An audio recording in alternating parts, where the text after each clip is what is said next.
Now, when the MU-X was launched back in 2021, it was pretty advanced, offering features like adaptive cruise control with stop and go, which a lot of its competitors lacked. But it's been 3 years since then.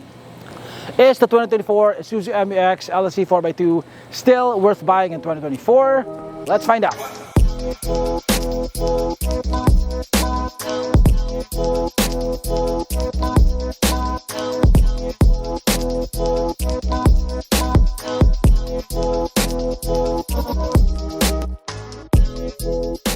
The Filipinos' love affair with PPVs or pickup platform vehicles is undeniable. Filipinos love large body-on-frame SUVs. Ever since the first-gen Fortuner and Montero came out in the mid-2000s, they have become ubiquitous sights on our roads and parking lots. Now, the life cycle of a PPV is pretty long. We get a new one every 8 years or so. In between generations, we get updates or facelifts. The 2024 Isuzu Mu-X is one such example. It's still the same generation, it still looks mostly the same, but it's been updated to keep up with new competition. The 2024 Mu-X still comes in 4 configurations: the base model LS, the LSA, the LSE 4x2, and the LSE 4x4.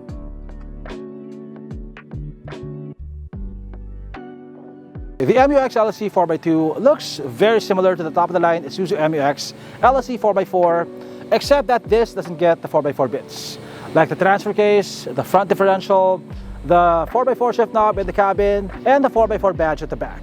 But aside from those, they are identical in terms of features and in terms of looks. Now, it may not seem like it, but the Mu-X has been updated for the 2024 model year. For one, we now get different color options. This one right here is called Satin Pearl White. There's also Mercury Silver, Onyx Black, and Norwegian Blue, which is exclusive to the LSE variants. The previous LSE exclusive color, Marrakesh Brown, is no longer available. Instead, we now get Norwegian Blue. Now, here's the front. It looks mostly the same.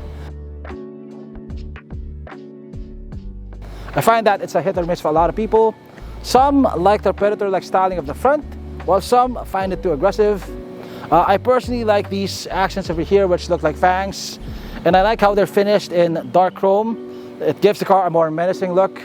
You get these sharp LED headlamps over here, which have an auto high beam function. You get front parking sensors. The bumper is exactly the same. If you look closely at the grille, you'll see one of the updates to the new Mu-X. It now comes with a front camera. And I like how Isuzu integrated the camera into the grille. It doesn't look like an afterthought. It actually looks like it belongs there.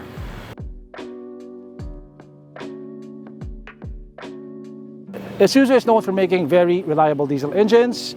And under the hood of the Isuzu Mu-X LSE 4x2 is the same Ford JJ3 engine that puts out 190 horsepower and 450 Nm of torque. The Isuzu Mu-X is one of the longest PPVs in its class. So this is 4,850 millimeters long and 1,870 millimeters wide. The ground clearance is 230 millimeters.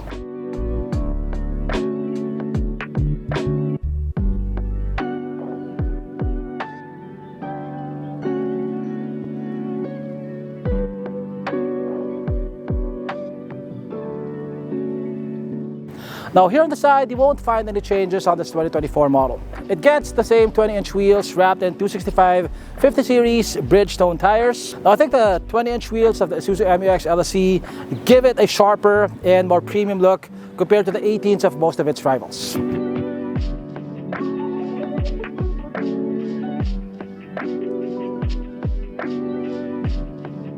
Now, like the Everest, the Terra, the Montero, and the Fortuner, the Mu-X is based on a ladder frame chassis. So this is a legit truck.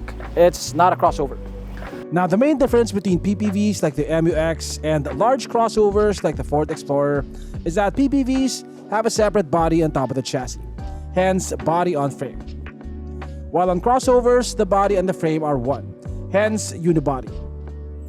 Now, both unibody and body on frame SUVs have their own advantages, but body-on-frame vehicles tend to be geared more towards rugged applications, such as towing and hardcore off-roading, while crossovers tend to be more focused on refinement and handling. The downside of having a ladder frame chassis is that the vehicle tends to get heavier and you get a higher center of gravity.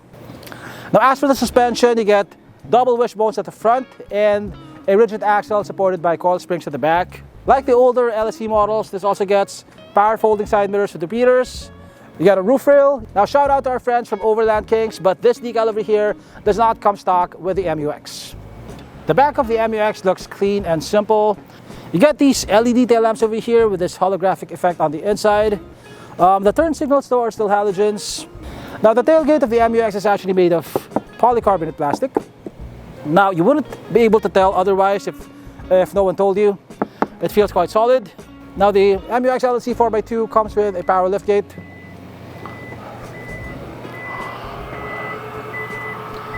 Cargo space in the MU-X is pretty good. The loading floor is quite low. All the seats fold flat to the floor. You get 257 liters of cargo space with the third row seats up.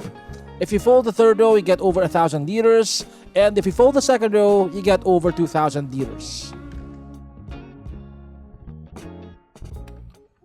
Now, there's definitely enough space here for our sponsor for today. Introducing the Atto Sport Mobility Scooter. The world's most innovative mobility scooter. It folds into a small suitcase size and it has wheels so you can move it around like a trolley. It separates into two parts. It has leather seats and grips,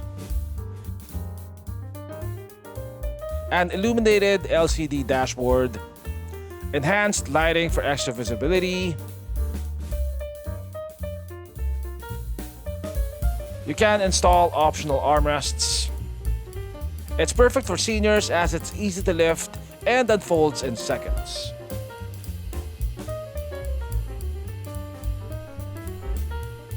It has a maximum speed of 10 kph, shock absorbing flat free tires, high ground clearance, advanced braking system. Be free to travel anywhere, land, sea or air.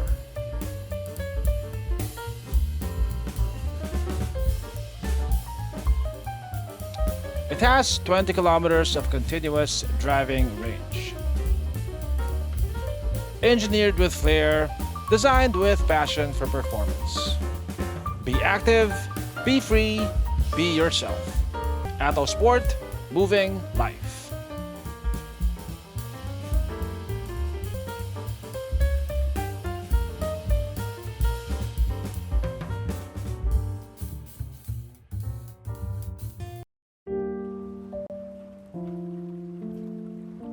Okay, so we're now inside the Isuzu Mu-X LSE 4x2. Now, when you first look at it, it looks the same as the older models, but Isuzu actually added some pretty major updates here.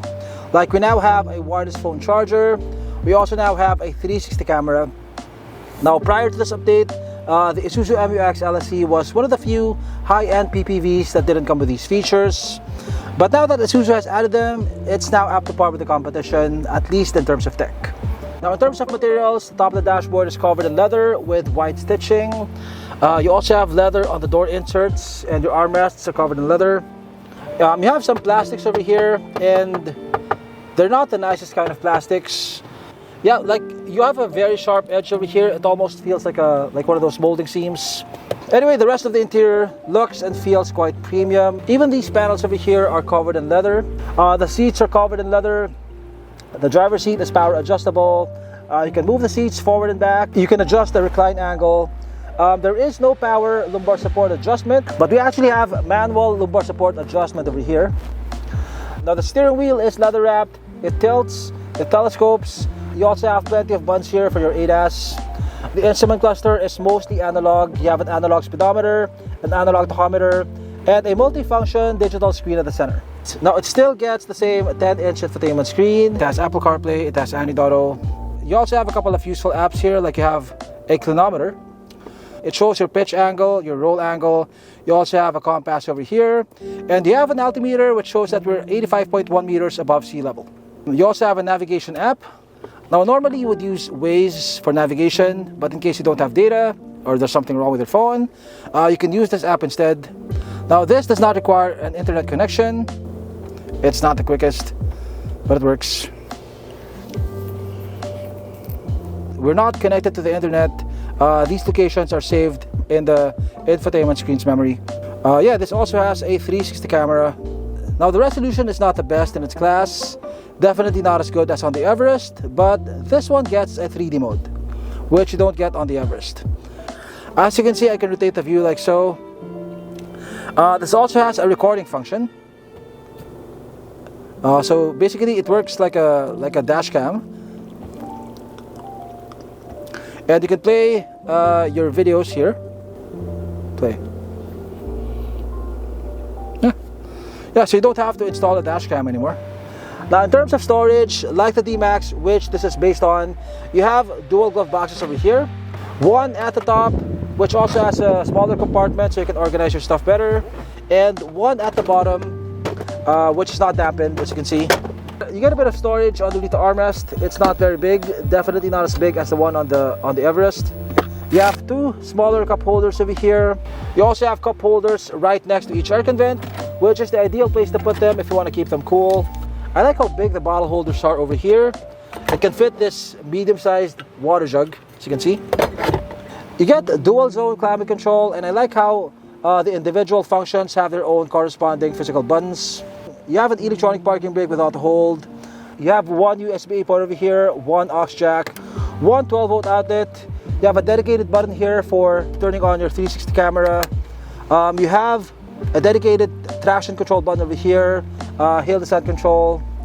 I wish we didn't get so many black buttons over here. This is the LSE variant, which is close to the top of the line. And even the 4x4 variant has all these black buttons. It makes you feel like you're missing a lot of features. Here at the second row, space is quite adequate. I have quite a bit of knee room over here. I got a foldable armrest. It's leather wrapped, it's padded. I also have two cup holders over here. Your aircon vents are up here, and your aircon controls or your fan speed controls are up here. Over there you get an AC power outlet, two USB-A ports.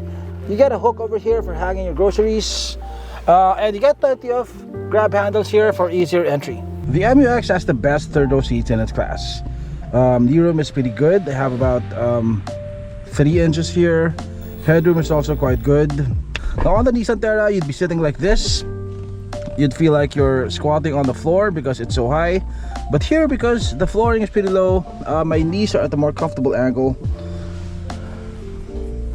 I also get toys back here, like I get aircon vents, one over here and one over there. I also get a cup holder over here and another one on the other side.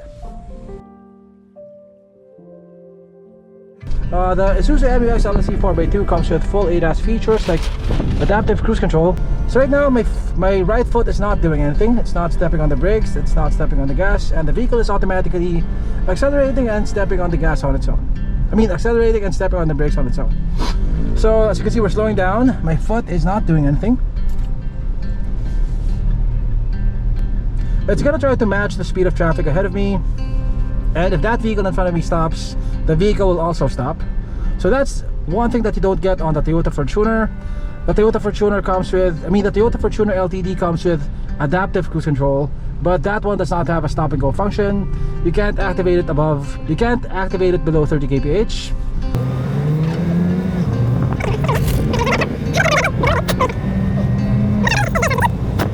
Now you can adjust the distance between your car and the car in front of you by pressing this button over here. Now unlike the Ford Everest, this does not come with lane keep assist. It only alerts you if you're veering off your lane. It's not going to steer the car itself.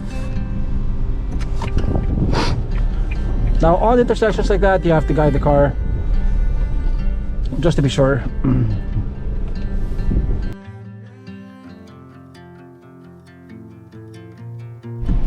Okay, so we're now driving the Isuzu Mu-X LSE 4x2, and if you're coming from crossovers or even the Ford Everest, the first thing that you notice is how heavy the steering is. It is quite heavy.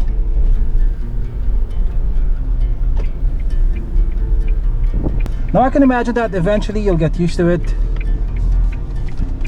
but yeah, it's a huge jump from the Everest to the Mu-X in terms of how heavy the steering is. Yeah, it does make you feel like you're driving something substantial. It makes you feel like you're driving a truck.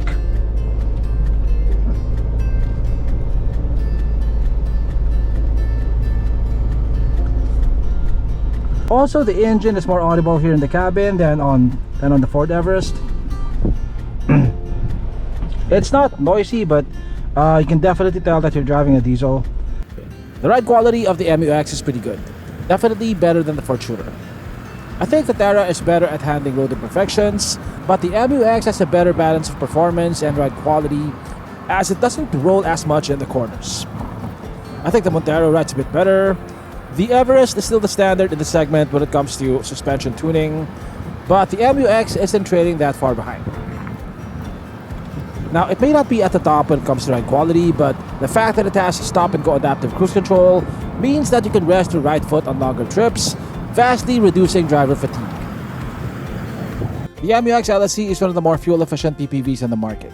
I was able to get 10.5 kpl in the city and about 20.5 kpl on the highway. The MU-X LSE 4x2 sells for 2.23 million pesos. It is 230,000 pesos more expensive than the next most expensive variant, the LSA 4x2. And for that price difference, you get leather seats with power adjustment, you get ADAS, a leather-wrapped steering wheel, 20-inch wheels, power folding side mirrors, a power tailgate, remote engine start, an AC power outlet, and rain-sensing wipers.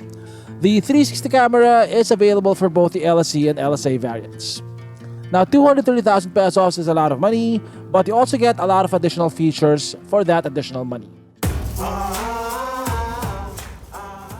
In terms of tech features, there was one major thing missing in the MU-X prior to this update, and that was a 360 camera.